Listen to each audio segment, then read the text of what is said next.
আসসালামু আলাইকুম রহমতুল্লাহি বারাকাতু।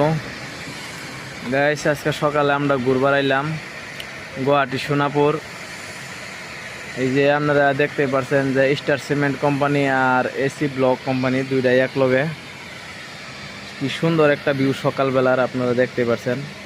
আর এই দিক দিয়ে দেখেন রেল লাইনও আছে লগে। দেখাতে একটা সুন্দর একটা পরিবেশ। এটা হইলো ওভারব্রিজ। অসাধারণ ব্রিজ, অসাধারণ ব্রিজ। আর এটা আমরা ভাই টুল নাই না আইসে ঘুরবার লেগে সকাল সকালে যাই অল্প ঘুরে দেখে আহি কিরকম লাগে জায়গাটা। অবশ্যই জায়গাটা অনেক সুন্দর। যদি আপনারা কেউ যে ঘুরবার আবার চান তাহলে অবশ্যই আইতে পারেন। অবশ্যই চেষ্টা করবেন, যদি কেউ এখন তো সকাল সকাল আবার চেষ্টা করবেন। এর লেগে সকালের দৃশ্যটা দেখতে অনেকই ভালো লাগে, অনেক সুন্দর থাকে।